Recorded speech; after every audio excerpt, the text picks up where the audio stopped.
Mi mamá murió traicionada, yo crecí con sus asesinos y arruiné su boda, su familia y su reputación, ¿es justicia o venganza? No recuerdo con precisión el día en que comencé a odiarlos, pero sí recuerdo el momento en que supe que el amor no era eterno. Fue una tarde nublada, una de esas que no tienen rostro ni nombre. Mi madre, que hasta entonces era el centro de todo mi mundo, se desvanecía frente a mis ojos como si la realidad estuviera siendo succionada por una grieta invisible.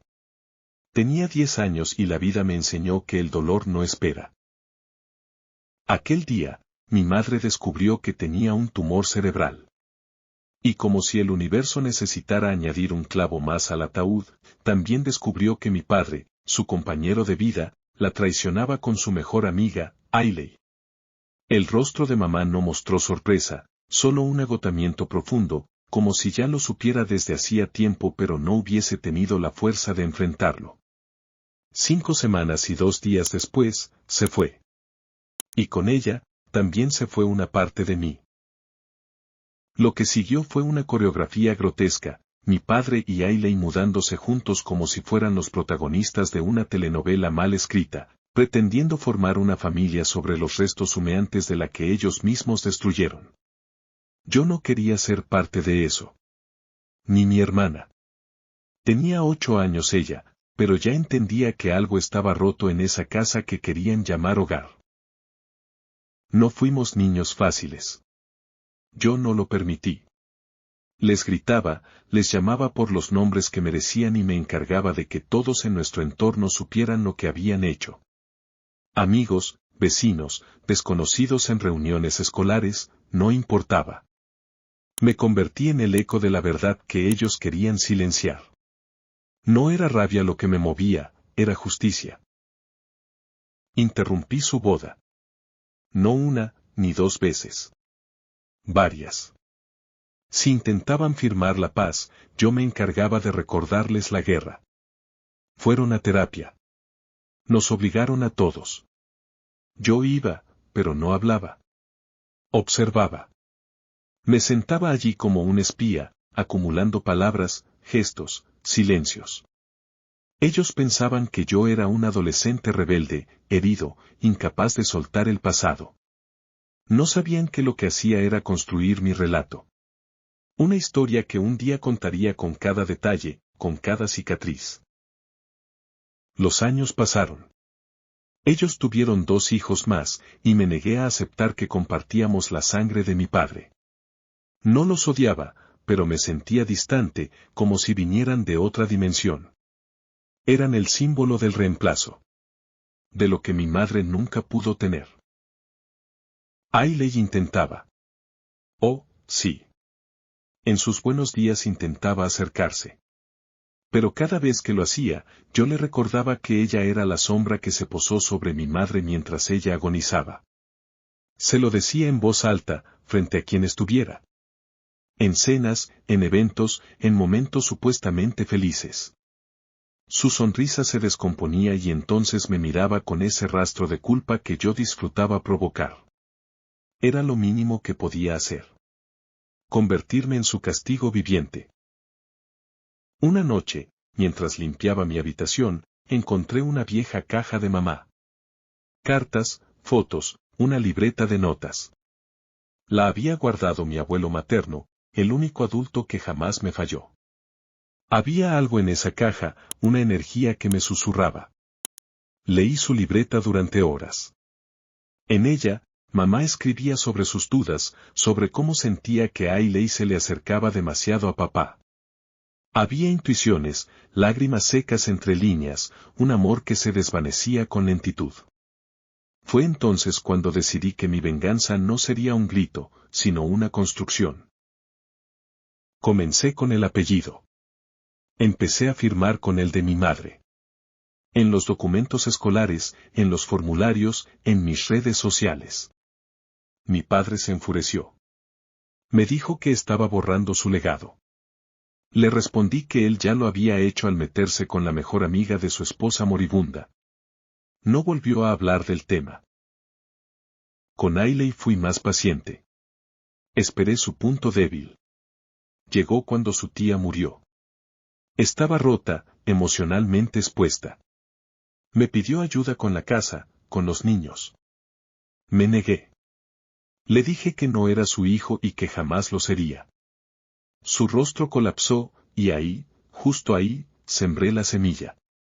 Le dije que mamá probablemente la visitaba en sueños para recordarle lo que hizo. Y que mientras yo respirara, también sería ese recuerdo. Semanas después, Ailey comenzó a faltar al trabajo. Crisis de ansiedad, insomnio, retraimiento. Las personas comenzaron a notar su cambio. Y yo, cuidadoso, fui dejando pequeños mensajes en redes sociales. Frases ambiguas, referencias a traiciones, frases de mamá. La gente empezó a preguntar. Las amistades comenzaron a alejarse. Ella sabía que era yo, pero no tenía pruebas. No podía acusarme sin quedar como la mala. Era perfecto. No era solo por venganza. Era por justicia. Por mamá. Mi hermana tomó otro camino. Ella decidió irse a vivir con nuestro abuelo materno cuando cumplió 15. Yo me quedé porque todavía tenía cuentas pendientes. Porque no se puede escapar de una casa en ruinas sin asegurarte de que los escombros no te sigan. Y entonces, comencé a escribir. Una crónica. Detallada. Narrada por mí. Con fechas, con pruebas, con testigos. Un documento que dormía bajo llave, pero que estaba listo para ver la luz en cualquier momento. Lo enviaría a todos sus círculos, colegas, amigos, familiares. Incluso a los medios locales si era necesario. No era una amenaza. Era una promesa. La culminación llegó el día del aniversario de muerte de mamá. 10 años. Fui al cementerio solo. Dejé la libreta de mamá allí, entre flores frescas. Y luego, regresé a casa. Imprimí mi crónica. La dejé en la mesa del comedor, donde sabía que mi padre y Ailey la encontrarían. Me fui esa noche. No para siempre, no aún. Solo quería verlos caer desde lejos. No sé si hice lo correcto. No sé si alguna vez sentiré paz. Pero sí sé que la memoria de mi madre ya no está enterrada bajo su silencio. Vive en mi voz, en mis actos. En cada grieta que les hice sentir. Porque algunos legados no se heredan. Se protegen. Se defienden. Se vengan. Me fui sin avisar, sin dejar una nota, sin ruido. No fue una huida, fue una renuncia. A ellos, a esa casa, a esa farsa de familia en ruinas que se mantenía unida por obligación y no por afecto. Solo llevé lo indispensable, lo que pesaba más por dentro que por fuera. No hice planes. No me importaba hacia dónde iba, solo que no fuera allí. Me refugié en casa de mi abuelo materno. Él entendía los silencios. Había envejecido con dignidad, con el peso de su hija muerta tatuado en la mirada. No me hizo preguntas. Me dejó ocupar la habitación que había sido de mamá, intacta como una cápsula de tiempo. Las paredes aún olían a ella, como si el recuerdo se negara a morir por completo. Dormí allí por primera vez sin esa sensación de asfixia que me provocaba el techo de la otra casa. Durante esos días, no encendí el teléfono. No quería oír súplicas ni justificaciones. Sabía que eventualmente descubrirían lo que había hecho. El documento. Las memorias que había escrito con cada detalle punzante. No era un arrebato, era una autopsia emocional. Y no me arrepentía. Cuando finalmente encendí el celular, encontré decenas de llamadas perdidas, mensajes que oscilaban entre la ira y la culpa, la desesperación y el chantaje emocional. Leí todo con frialdad, como si fueran los fragmentos de una historia ajena. La vergüenza ya no era mía, ahora les pertenecía. La información se había esparcido como un virus.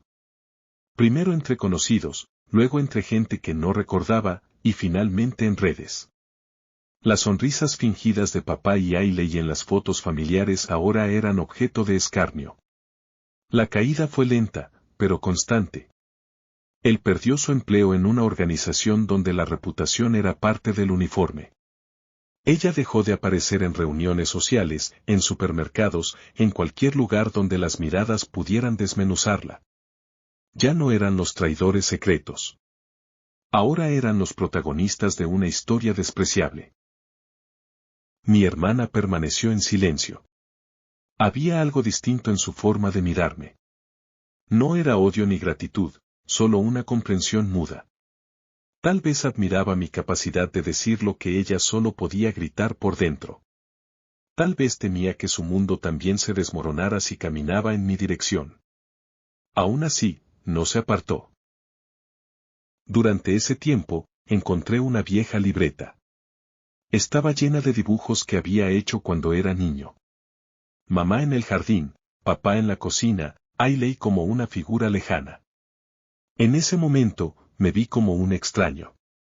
Ese niño ya no existía. Había sido devorado por una cadena de decisiones ajenas, por la descomposición de un hogar. Lo único que quedaba era una versión más dura, más aguda, menos dispuesta a olvidar. Las consecuencias no tardaron. Amigos se alejaron. Puertas antes abiertas se cerraron. Algunos me llamaron cruel, otros valiente. Pero en el fondo, todos sabían que yo solo había contado la verdad que nadie quería escuchar. La verdad que otros silenciaron para conservar una normalidad que no merecían. Un día, Ailey vino a buscarme. No abrí. Observé desde la ventana. Tenía los ojos hundidos, la piel pálida, los hombros caídos. Llevaba una caja entre las manos. Tocó la puerta, esperó, luego se fue. La caja quedó allí, como una súplica muda. Esperé antes de abrirla. Dentro encontré cartas, fotos antiguas, recuerdos que testificaban una amistad real, una complicidad que había existido antes de la traición. También estaba el colgante de mamá, el que siempre llevaba en el cuello como una extensión de sí misma. No había nota. Solo un rastro de humanidad. No supe qué pensar.